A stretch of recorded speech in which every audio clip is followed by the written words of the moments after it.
I was recently having a conversation with somebody about the onboarding process for a team of people. And we were talking about when an employee experience actually starts. And they were saying, they walk through the door and there's these things that go on. And we were having just a general conversation. And I said, do you think when that employee walks through the door, that's actually when their experience starts with you? And they were like, yes, because we've got these things. And I said, well, if we take a step back, they've actually already engaged with you. They've had a recruitment process. And oh, yeah, that's a good point. Yes, we need to encourage that. And I said, but even prior to that, they've had a brand experience with you. So actually the employee experience started right back when they were first looking for a job or even just engaging with your brand in the market. And when we look at our candidate short market that most of us are experiencing at some given time, getting our brand marketed correctly, making sure our values and our reputation are doing the work for us can actually speed up those hiring processes, engagement and culture processes when we bring those people into our business. It's such a foundational aspect when we're building amazing communication into our culture. And today, episode 2 is dedicated just to challenging you on what your communication looks like throughout your employee experience.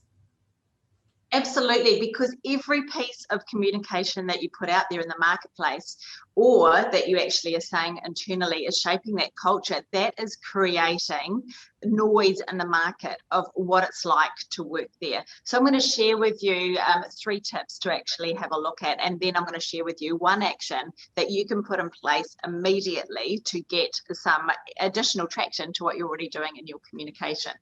So talk to any successful executive or leader and ask them what is one thing that they would say would be pivotal to business success and into an engaged culture, and it will be around great communication and appropriate communication.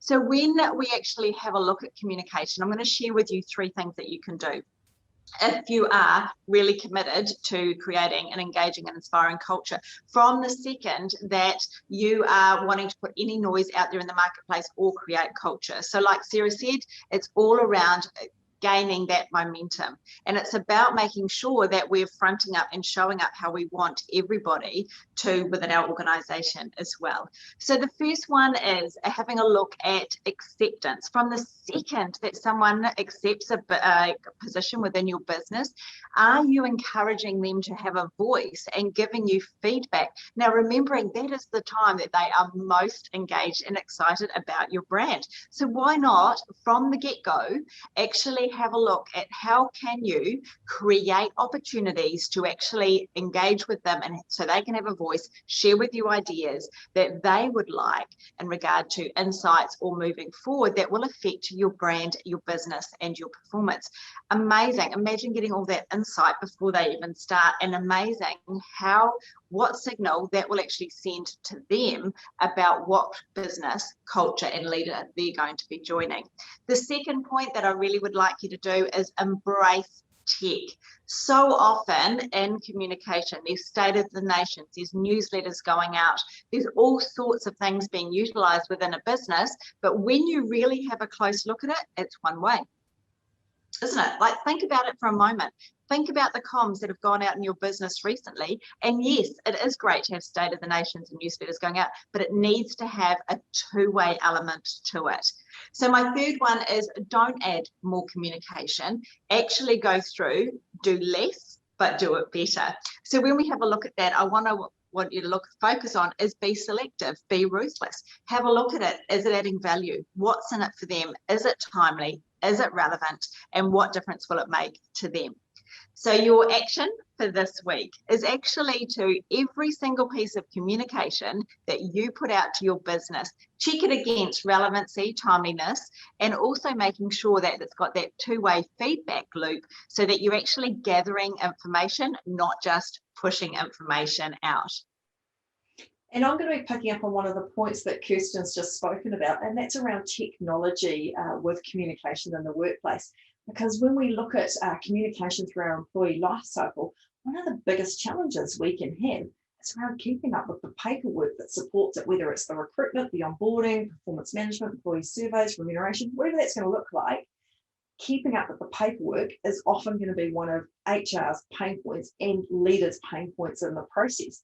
And so this is where you do have a really golden opportunity to elevate the employee experience through your EVP and leverage technology to assist to strip out some of that admin, but make the communication far more instantaneous. And this isn't always about buying new software. So this, you don't have to go out to the market, but actually just taking a step back and understanding the tools you've already got in your business, as Kirsten's already talked about. Lots of people are using Teams or Slack or something similar. But actually, it's a way of, and this is a really efficient way of actually getting communication backwards and forward, so up, down, and across. And it also does help connect those remote employees in your workplace. So it gives them that sense of belonging and connects them to your employee experience as well.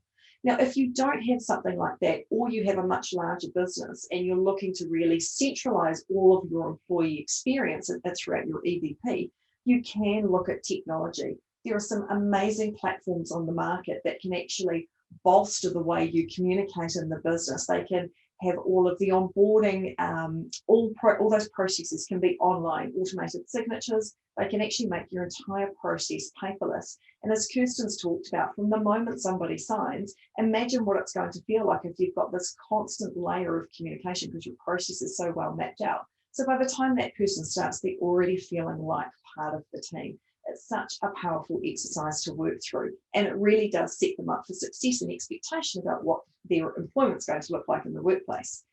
So my challenge for you for this week, or your action, is actually just to take stock of the technology you're already using, because it may well be absolutely amazing, but perhaps you're not using it to its full extent. So go away, have a look at what you're using, Teams, Slack, or whatever. And if you're not using it to its full extent, engage an expert. You could be doing so much more with what you've already got.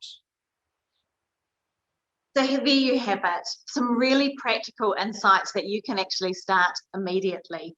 So as we're going through this episode, it is about making sure you've got robust mechanisms in place for great communication that's going to create a culture that people will thrive under. You know, making sure that you're creating that beautiful noise out there in the market. So you are the employer of choice. You are the leader of choice. People want to be led by you. So join us in the next episode, where we're going to share with you even more practical hacks to help you elevate your communication as a great leader, which will then elevate your brand and your reputation.